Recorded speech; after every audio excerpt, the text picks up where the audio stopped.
नहीं होगा, इतना करने का कोई जरूरत नहीं है। लेकिन फिर भी हम इसका शॉर्ट ट्रिक अभी बता देंगे कैसे ये काम करेगा। जिस भी स्टूडेंट का टॉपिक में ट्रिगोनोमेट्री रहेगा उसके लिए ये क्वेश्चन इंपॉर्टेंट हो जाता है। जैसे ये क्वेश्चन लिखा हुआ है cosec theta plus cot theta by cosec theta minus cot theta equal to 7/1 और find the value of 4 sin square theta -1 4 sin square theta plus 5 ऐसे है। और ऑप्शन में जो दिया हुआ है ABCD, ये क्वेश्चन SSC CGL में भी आया हुआ है और ये 10th के एग्जाम में भी आ सकता है। तो हम लोग चलिए इसका सोल्यूशन बेस्ट वे में कैसे कर सकते हैं उसको थोड़ा हम लोग देखते हैं। जैसे सबसे पहले ये लिखा हुआ है, आप लोग इस पे थोड़ा ध्यान देंगे, बाई क्रॉस मल्टीप्लाई।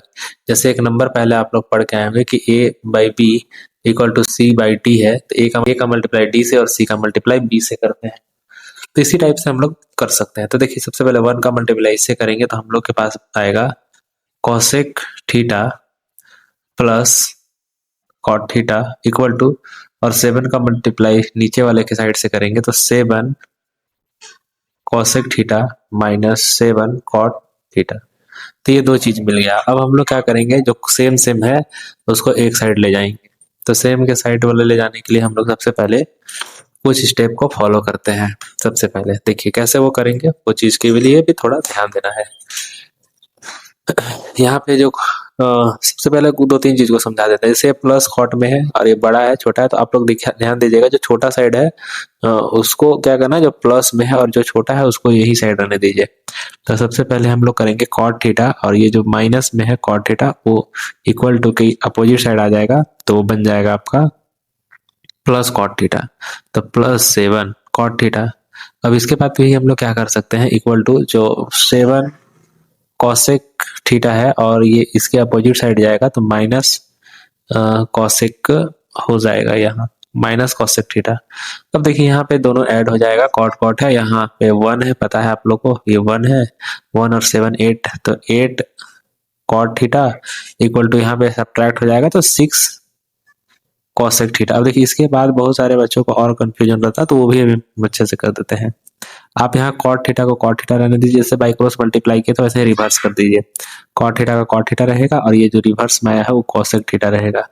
तो कॉसेक थीटा हो गया, ऊपर में 6 और बाई यहाँ 8 हो गया। इसको और इसको हम लोग कैंसिल कर सकते हैं। तो कैंसिल कर देने के बाद क्या आएगा 3/4। अब देखिए कॉट का वैल्यू हम लोग यहाँ पे पढ़े थे, कॉट का क्या वैल्यू होता है वो भी हम आपको बतला देते हैं, एक बार उसको भी देख लीजिए। जैसे होगा क्या, जो कॉट थीटा होता है उसके लिए मैंने फार्मूला बनाया हुआ था, अगर किसी को समझ नहीं है तो कमेंट में लिख दीजिएगा कि मुझे ये टॉपिक नहीं समझ में आ रहा है, तो हम उसको बता देंगे। जैसे लिखिए पंडित बद्री प्रसाद हर हर बोल। तो ये जो टॉपिक कहलाता है, ये कहने का मतलब है कि ये साइन का वैल्यू होता है, ये कॉस का वैल्यू होता है और ये टेन का वैल्यू होता है। तो उसी का जस्ट अपोजिट इसका वैल्यू होता है। और इसी के अकॉर्डिंग कॉट का बात करें तो कॉट के लिए हम लोग लिख सकते हैं, देखिए ये कॉट का वैल्यू होगा इसका अपोजिट, तो b और ऊपर सॉरी नीचे p। तो यहाँ पे हम लोग लिख सकते हैं b/p इक्वल टू 3, और बाई में फिर लिख सकते हैं कॉसेक के लिए, तो साइन का अपोजिट कॉसेक होता है, तो h/p इक्वल टू, यहाँ पे थोड़ा हम एक मिनट,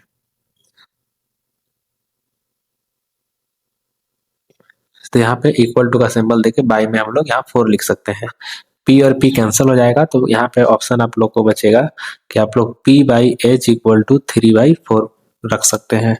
अब देखिए आपके पास एक सबसे पहले ये सोचना है ना, एक ट्रायंगल अब आ गया आप लोग के पास। यहाँ पे आप लोग को एक ट्रायग्राम बनाना होगा, हम बता के आप लोग को दिखा देते हैं।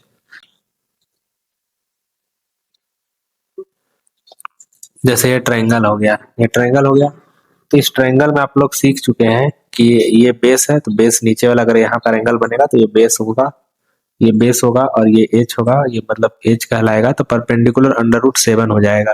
अगर ये भी नहीं समझ आ रहा है तो आप लोग कमेंट पे बताइएगा कि ये समझ नहीं आया, तो हम इसको भी बतला देंगे एक बार फिर से। इंपॉर्टेंट क्वेश्चन है और हम लोग को जल्दी बनाना है, ये सब तो बेसिक कॉन्सेप्ट है कि √7 कैसे आ रहा है।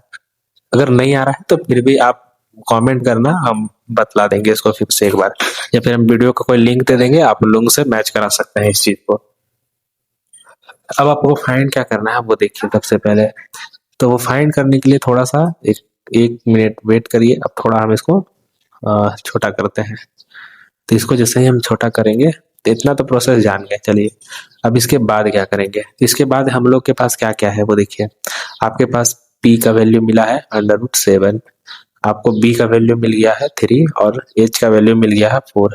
अब इसी से ये सारा क्वेश्चन सोल्यूशन हो जाएगा। अब यहाँ पे आप लोग को सोचना नहीं है, अगर इतना निकाल लेते हैं तो आप लोग तुरंत क्वेश्चन बना लेंगे। हम चाहे तो हम डायरेक्ट यहाँ पे बना सकते हैं, इतना इतना ज्यादा करने का कोई जरूरत नहीं होगा, इतना करने का कोई जरूरत नहीं है, लेकिन फिर भी हम इसका शॉर्ट ट्रिक अभी बता देंगे कैसे ये काम करेगा।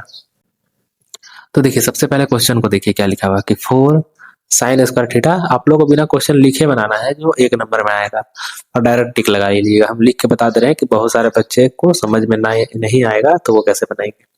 तो देखिए समझिए, इस ये तो हम लोग कर लिए। अब इसके आगे क्या करेंगे, तो इसके आगे आप लोग को साइन का वैल्यू अभी तुरंत बताते हैं। यहाँ पर देखिए पी एच होता है, तो साइन का वैल्यू होता है पी बाई एच।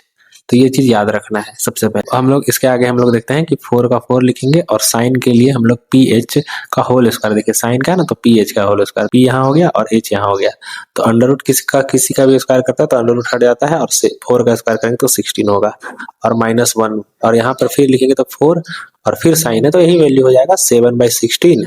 और यहाँ पे +5 है ना, एक चीज ध्यान रखिएगा, यहाँ पे +5 है। क्वेश्चन के अकॉर्डिंग चलेंगे। देखिए यहाँ क्वेश्चन में +5 है तो यहाँ पे +5 लिखना है आप लोग को। अब उसके आगे क्या करेंगे, इसका मल्टीप्लिकेशन करेंगे तो हो जाएगा 4 × 7/16 अब माइनस आपका यहाँ पर भी 16 हो जाएगा, क्योंकि यहाँ पे 1 है तो 1 का दोनों का एलसीएम ले लेंगे तो ये काम हो जाएगा। चलिए ठीक है। अब इसके आगे भी वैसे ही लिख लेते हैं हम लोग 4 × 7 और पूरा में 16 और 16 × 5 करेंगे तो 80 हो जाएगा, तो 80 आ गया हम लोग का। अब इसके बाद क्या करेंगे, जो नीचे का सेम है उसको कैंसिल कर देंगे, ऊपर का क्या करेंगे मल्टीप्लाई करके हटा देंगे। तो जब इसको मल्टीप्लाई करेंगे तो 28 से जब माइनस करेंगे 16 को तो 12 आ जाएगा। अब उसी के तरीके से हम इसका मल्टीप्लिकेशन करके ऐड कर देंगे 28 और 80 तो आपका 108 आ जाएगा, और 108 को काट देंगे तो यहाँ पे आ जाएगा 1/9।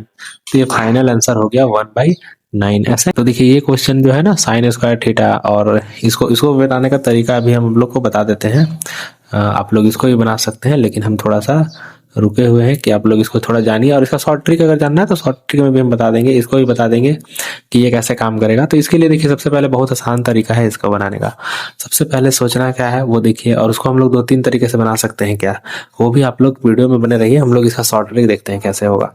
कि आपको वैल्यू दिया गया, बाई क्रॉस मल्टीप्लाई यहाँ पर भी करना है ना, बाई क्रॉस मल्टीप्लाई कीजिए आप अच्छे से। तो बाई क्रॉस मल्टीप्लाई करिए, ठीक है। तो इसको 1 के साथ जाएगा तो ये बन जाएगा साइन स्क्वायर थीटा, और इसका मल्टीप्लिकेशन इसके साथ जाएगा तो हो जाएगा equal to 5 tan square theta और -5 साइन स्क्वायर थीटा। अब देखिए ये दोनों सेम है, तो हम लोग इसको क्या करते हैं अपोजिट साइड ले जाते हैं। सबसे पहले तो अपोजिट साइड ले जाते हैं, ठीक है। अपोजिट साइड ले जाने के बाद क्या, sine square theta plus 5 sine square theta equal to 5 tan square theta. यहाँ पे ऐड हो जाएगा तो 6 sine square theta equal to 5 tan square theta. अभी ऊपर हम बताए थे आप लोग को कि अगर tan को चेंज करना रहेगा तो हम लोग tan को लिख सकते हैं साइन बाई कॉस। हम लोग ऐसे लिख सकते हैं कि sine square theta equal to 5